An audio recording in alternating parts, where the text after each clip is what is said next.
ಸಾಲದ ಸುಳಿಗೆ ಸಿಲುಕಿ ಅನ್ಯಪುರುಷನ್ ಬಂಗಲೆಗೆ ಹೆಂಡತಿಯನ್ನೇ ಕರೆದೊಯ್ದಾನಂದು. ಆ ಕರಾಳ ರಾತ್ರಿ ಮಂಗಳೂರಿನ ಬಂಗಲೆಯಲ್ಲೇ ತನ್ನ ಕಣ್ಮುಂದೆನೇ ಹೆಂಡತಿಯನ್ನ ಇನ್ನೊಬ್ಬನಿಗೆ ಒಪ್ಪಿಸಿ ಒಳಗೊಳಗೆ ನಲುಗಾಡೋ ಗಂಡ. ಅವತ್ತು ರಾತ್ರಿ ಮಂಗಳೂರಿನ ಹಳೆಯ ಹಂಚಿನ ಮನೆಯ ಮುಂದೆ ನಿಂತಾಗ ಮಳೆ ನನ್ನ ಮೈಯನ್ನ ತಣ್ಣಗಾಗಿಸ್ತಾ ಇತ್ತು. ಆದರೆ ನನ್ನ ಒಳಗಿನ ಮನಸ್ಸು ಮಾತ್ರ ಬೆಂಕಿಯಂತೆಯೇ ಸುಡ್ತಾ ಇತ್ತು. ನನ್ನ ಪಕ್ಕದಲ್ಲೇ ನನ್ನ ಹೆಂಡತಿ ಸ್ನೇಹ ಕುಳಿತಿದ್ದಾಳೆ. ಅವಳ ಮುಖದಲ್ಲಿ ಯಾವುದೇ ಭಾವನೆಗಳಿಲ್ಲ, ಕೇವಲ ಒಂದು ರೀತಿಯ ಶೂನ್ಯತೆ, ನೋವು ಆವರಿಸಿತು. ನಾವು ಅಲ್ಲಿಗೆ ಬಂದಿದ್ದು ಸುಖಕ್ಕಲ್ಲ. ನನ್ನ ತಲೆಯ ಮೇಲಿದ್ದ ಸಾಲದ ಸುಳಿ ನಮ್ಮನ್ನು ಈ ವಿಷವರ್ತುಲಕ್ಕೆ ತಂದು ನಿಲ್ಲಿಸ್ತು. ನನ್ನ ಸ್ನೇಹಿತ ಸಂದೀಪ್ ಬಂದು ಕಾರಿನ ಬಾಗಿಲನ್ನು ತೆರೆದಾಗ ನನಗೆ ಅಲ್ಲಿಂದ ಓಡಿ ಹೋಗ್ಬಿಡ್ಬೇಕು ಅಂತ ಅನ್ನಿಸ್ತು. ಆದರೆ ಕಿರಿಸ್ತಾನಿ ಬಂಗಲೆಯ ಆ ದೊಡ್ಡ ಗೇಟ್ ತೆರೆದಾಗ ಅಂದು ನಮ್ಮ ಬದುಕಿನ ಸಮಾಧಿಯ ಬಾಗಿಲಿನಂತೆ ಕಾಣ್ತು. ಸಂದೀಪು ನಮ್ಮನ್ನು ಬಂಗಲೆಯ ಒಳಗಿರುವಂತಹ ಒಂದು ವಿಶಾಲವಾದ ಸಭಾಂಗಣಕ್ಕೆ ಕರೆದೊಯ್ದ.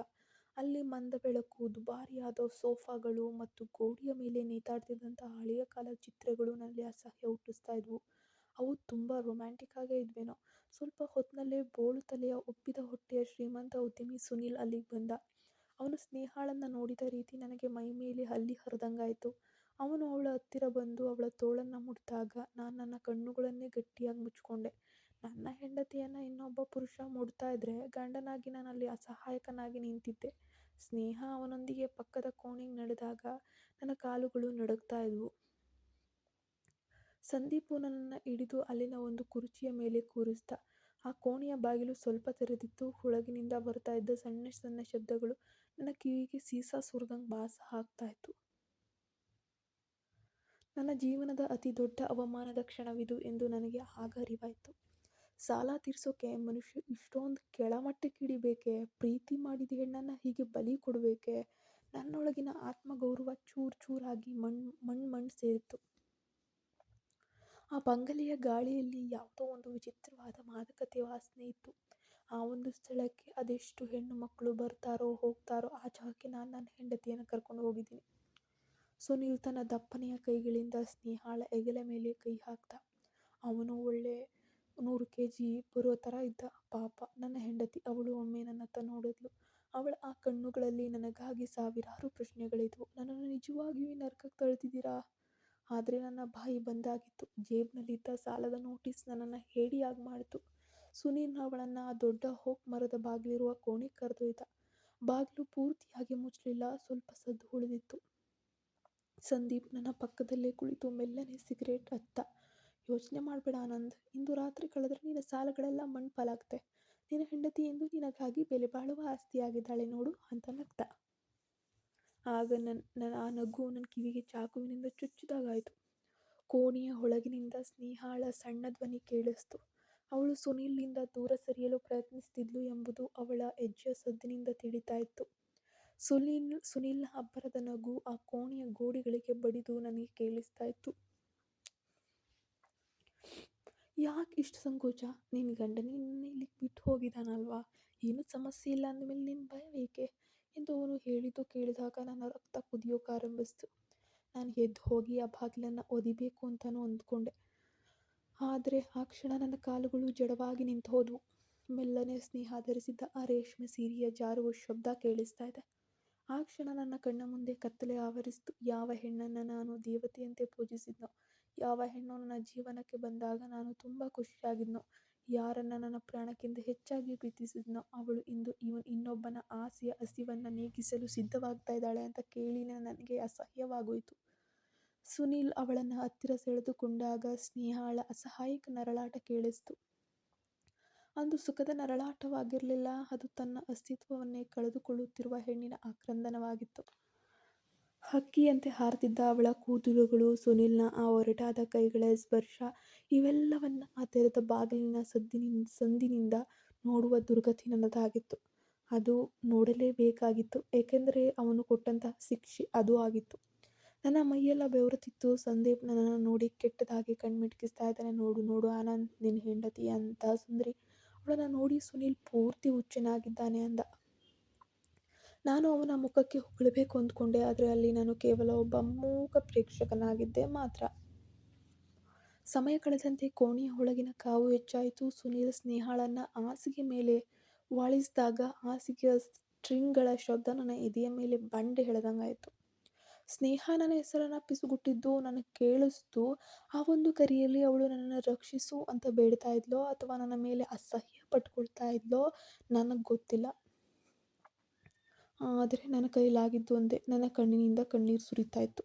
ಆನಂದಿಸಬೇಕಾದ ಕ್ಷಣದಲ್ಲಿ ನಾನು ನರಕದ ದರ್ಶನ ಮಾಡ್ತಾ ಇದ್ದೆ. ಆ ಕೋಣೆಯ ಒಳಗಿನಿಂದ ಬರುವ ಪ್ರತಿಯೊಂದು ಶಬ್ದವೂ ನನ್ನ ಎದೆಯನ್ನು ಸಾವಿರ ಸಾವಿರ ಚೂರುಗಳಾಗಿ ಮಾಡ್ತಾ ಇತ್ತು. ಇನ್ನು ಆಕೆ ಹೊರಗಡೆ ಬಂದರೆ ಅವಳನ್ನು ಹೇಗೆ ಎದುರಿಸೋದು ಅನ್ನೋದು ಭಯ ಶುರುವಾಗಿತ್ತು. ಗಡಿಯಾರ ಮುಂಜಾನೆಯ 3 ಗಂಟೆಯನ್ನು ತೋರಿಸ್ತಾ ಇತ್ತು. ಹೊರಗೆ ಸುರಿತಿದ್ದಂತಹ ಮಳೆಗೂ ನನ್ನ ಕಣ್ಣಿನಿಂದ ಸುರಿತಿದ್ದ ಕಣ್ಣೀರಿಗೂ ವ್ಯತ್ಯಾಸವೇ ಇರಲಿಲ್ಲ. ಸಂದೀಪ್ ಸೋಫಾದ ಮೇಲೆ ಹಾಯಾಗಿ ಕಾಲು ಚಾಚಿ ಕುಳಿತು ನಗ್ತಾ ಇದ್ದ. ಅವನಿಗೆ ಇದು ಕೇವಲ ಒಂದು ಡೀಲ್ ಆಗಿತ್ತು. ಆದರೆ ನನಗೆ ಇದು ನನ್ನ ಸರ್ವಸ್ವ, ನನ್ನ ಸಂಸಾರ ಕಳೆದುಕೊಳ್ಳುವ ಕರಾಳ ರಾತ್ರಿಯಾಗಿತ್ತು. ಹಠಾತ್ತಾಗಿ ಆ ಓಕ್ ಮರದ ಬಾಗಿಲು ಕಿರುಗುಟ್ಟುತ್ತಾ ತೆರೆದುಕೊಂಡಿತ್ತು. ಸುನೀಲ್ ತನ್ನ ಮೈಮೇಲಿನ ಅಂಗಿಯನ್ನು ಸರಿಪಡಿಸಿಕೊಳ್ಳುತ್ತಾ ಹೊರಗೆ ಬಂದ. ಅವನ ಮುಖದಲ್ಲಿ ಒಂದು ವಿಚಿತ್ರವಾದ ವಿಜಯದ ನಗೆ ಇತ್ತು. ನನ್ನನ್ನು ನೋಡಿ ಅಟ್ಟಹಾಸದಿಂದ ನಕ್ಕ ಅವನು. ಆನಂದ್, ನಿನ್ನ ಆಯ್ಕೆ ಅತ್ಯದ್ಭುತವಾಗಿದೆ. ನಿನ್ನ ಹೆಂಡತಿ ಕೇವಲ ಸುಂದರಿಯಲ್ಲ, ಅವಳು ನಿನ್ನ ಮೇಲಿರುವ ಪ್ರೀತಿಗಾಗಿ ತನ್ನ ಅಸ್ತಿತ್ವವನ್ನು, ತನ್ನ ಹೆಣ್ತನವನ್ನು ಅಡವಿಟ್ಟಿದ್ದಾಳೆ ಎಂದ. ಆ ಮಾತುಗಳು ನನ್ನ ಕೆನ್ನೆಗೆ ಪಟಪಟ ಅಂತ ಬಾರಿಸ್ದಂಗಿತ್ತು. ಪಾಪ. ನಾನು ಮೆಲ್ಲನೆ ಕೋಣೆಯ ಒಳಗೆ ನೋಡ್ತೀನಿ. ಸ್ನೇಹ ಹಾಸಿಗೆ ಮೇಲೆ ಮುದುಡಿ ಕುಳಿತಿದ್ದಾಳೆ. ಅವಳ ಆ ಬಿಳಿ ಬಣ್ಣದ ಸೀರೆ ಈಗ ಕಲೆಯಾಗಿತ್ತು. ಅವಳ ಹರಡಿದ ಕೂದಲುಗಳು ಅವಳ ಅಸಹಾಯಕತೆಯನ್ನು ಸಾರ್ತಿದ್ವು. ಅವಳ ಕಣ್ಣುಗಳಲ್ಲಿ ನನಗಾಗಿ ಇದ್ದದ್ದು ಪ್ರೀತಿಯಲ್ಲ, ಬದಲಿಗೆ ಅತೀವವಾದ ಅಸಹ್ಯ. ನಾನು ಅವಳ ಹತ್ತಿರ ಹೋಗಿ ಅವಳ ಕೈ ಹಿಡಿಯಲು ಪ್ರಯತ್ನಿಸಿದ್ದೆ. ಆದರೆ ಅವಳು ನನ್ನ ಕೈಯನ್ನು ಕೊಡುವುದ್ಲು. ಆ ಸ್ಪರ್ಶದಲ್ಲಿ ಸಾವಿರಾರು ಚೇಳುಗಳು ಕಚ್ಚಿದ ಅನುಭವವಾಯಿತು. ಸಂದೀಪ್ ಎದ್ದು ಬಂದು ಸುನೀಲ್ ಮುಂದೆ ನಿಂತ. ಸರ್, ಹೇಳಿದಂತೆ ಕೆಲಸ ಮುಗಿದಿದೆ, ಈಗ ಹಣದ ಮಾತು ಅಂದ. ಸುನೀಲ್ ಕೂಡ ನಗುತ್ತಾ ತನ್ನ ಜೇಬಿನಲ್ಲಿ ಒಂದು ಕಪ್ಪು ಲಕೋಟೆಯನ್ನು ತೆಗೆದು ಸಂದೀಪ್ಗೆ ಕೊಟ್ಟ. ಇದು ನಾನು ಹೇಳಿದ ಹಣದ ಮೊದಲ ಕಂತು ಮಾತ್ರ ಅಂದ. ನಾನು ಆ ಹಣವನ್ನು ನೋಡ್ತಿದ್ದಾಗ ಸುನೀಲ್ ನನ್ನ ಹತ್ತಿರ ಬಂದು ನನ್ನ ಹೆಗಲ ಮೇಲೆ ಕೈ ಹಾಕಿ ಪಿಸುಗುಡ್ದ. ಆನಂದ್, ನಿನ್ಗೊಂದು ವಿಷಯ ಗೊತ್ತಿರಲಿ, ಈ ಐಡಿಯಾ ಕೊಟ್ಟವನು ನಿನ್ನ ಸ್ನೇಹಿತ ಸಂದೀಪ್ ಮಾತ್ರವಲ್ಲ, ನಿನ್ನ ಸಾಲದ ನೋಟಿಸ್ ಕೂಡ ಅವನೇ ಸೃಷ್ಟಿಸಿದ್ದು. ನನಗೆ ಆಕಾಶವೇ ತಲೆಯ ಮೇಲೆ ಬಿದ್ದಂತಾಯಿತು. ಸಂದೀಪ್ ನನ್ನನ್ನು ನೋಡಿದ್ದ. ಅವನು ಹಣದ ಲಕೋಟೆಯನ್ನು ಹಿಡಿದು ಕ್ರೂರವಾಗಿ ನಗ್ತಾ ಇದ್ದ. ನನ್ನ ಸಾಲ ಅಷ್ಟೊಂದು ಇರಲೇ ಇಲ್ಲ ಸಂದೀಪ್. ಸುನೀಲ್ನಿಂದ ಕಮಿಷನ್ ಪಡೆಯೋಕ್ಕೋಸ್ಕರ ನನ್ನ ಅಸಹಾಯಕತೆಯನ್ನು ಈ ರೀತಿಯಾಗಿ ಬಳಸ್ಕೊಂಡಿದ್ನಾ? ನನ್ನ ಪ್ರಾಣಕ್ಕಿಂತ ಹೆಚ್ಚಾಗಿ ಪ್ರೀತಿಸಿದ ಹೆಂಡತಿಯನ್ನು ಈ ನರಕಕ್ಕೆ ತಳ್ಳಲು ಅವನು ನನ್ನನ್ನೇ ದಾಳವಾಗಿ ಬಳಸ್ಕೊಂಡ್ಬಿಟ್ಟಿದ್ದ. ನಾನು ಹತಾಶೆಯಿಂದ ಅವನ ಮೇಲೆ ಎರಗಲು ಹೋದಾಗ ಸುನೀಲ್ನ ಸೆಕ್ಯೂರಿಟಿಗಳು ನನ್ನನ್ನು ತಡೆದಿದ್ರು. ಸ್ನೇಹ ನಿಧಾನವಾಗಿ ಎದ್ದು ಬಂದು ನನ್ನ ಮುಂದೆ ನಿಂತಳು. ಅವಳ ಕಣ್ಣಲ್ಲಿ ಕಣ್ಣೀರು ಇರಲಿಲ್ಲ, ಬದಲಿಗೆ ಬೆಂಕಿ ಇತ್ತು. ಆನಂದ್, ನೀನು ಅಂದ್ಕೊಂಡಿದ್ದ ಹಣದ ಬೆಲೆ ಇಷ್ಟೇನಾ? ನನ್ನ ಜೀವನವನ್ನು ಹರಾಜು ಹಾಕಿ ಈ ಕಾಗದದ ಚೂರುಗಳನ್ನು ಪಡೆಯೋಕ್ಕೋಸ್ಕರ ನನ್ನನ್ನು ಇಲ್ಲಿಗೆ ತಂದಿಯಲ್ವಾ? ನಿನಗೆ ನನ್ನ ಮೇಲೆ ನಂಬಿಕೆ ಇರಲಿಲ್ವೇ ಅಂತ ಕೇಳಿದ್ಲು. ನಾನು ಅವಳ ಮುಂದೆ ಏನನ್ನೂ ಹೇಳಲಾಗದೆ ಮಂಡಿಯೂರಿ ಕುಳಿತೆ. ಆ ರಾತ್ರಿ ಸಾಲ ತೀರಿರಬಹುದು, ಆದರೆ ನಾವಿಬ್ಬರೂ ಒಬ್ಬರಿಗೊಬ್ಬರು ಸತ್ತು ಹೋಗಿದ್ವಿ. ನಾವು ಆ ಬಂಗಲೆಯಿಂದ ಹೊರಬಂದಾಗ ಮುಂಜಾನೆಯ ಮಂಜು ಹರಡಿತ್ತು. ಸ್ನೇಹ ನನ್ನಿಂದ ದೂರವಾಗಿ ತನ್ನ ದಾರಿಯಲ್ಲೇ ನಡೆದಿದ್ಲು. ಸಂದೀಪ್ ತನ್ನ ಹಣದೊಂದಿಗೆ ಕತ್ತಲಲ್ಲಿ ಮಾಯವಾದ. ನಾನು ಮಂಗಳೂರಿನ ಆ ರಸ್ತೆಯಲ್ಲಿ ಏಕಾಂಗಿಯಾಗಿ ನಿಂತಿದ್ದೆ. ನನ್ನ ಜೇಬಿನಲ್ಲಿ ಹಣವಿತ್ತು, ಆದರೆ ನನ್ನ ಬದುಕಿನಲ್ಲಿ ನಾನು ಪ್ರೀತಿಸಿದ ದೇವತೆ ಸ್ನೇಹ ಇರಲಿಲ್ಲ. ಅಂದು ನಾನು ಕಲಿತ ಪಾಠ ಒಂದೇ, ಹಣ ಯಾವತ್ತೂ ಮನುಷ್ಯನ ಗೌರವಕ್ಕಿಂತ ದೊಡ್ಡದಲ್ಲ. ಸಾಲ ಮಾಡಬೇಡಿ, ಅದರಲ್ಲೂ ಶೋಕಿಗೋಸ್ಕರ ಅಂತೂ ಸಾಲ ಮಾಡಲೇಬೇಡಿ. ಎಚ್ಚರಿಕೆಯಿಂದ ಇರಿ. ಧನ್ಯವಾದ.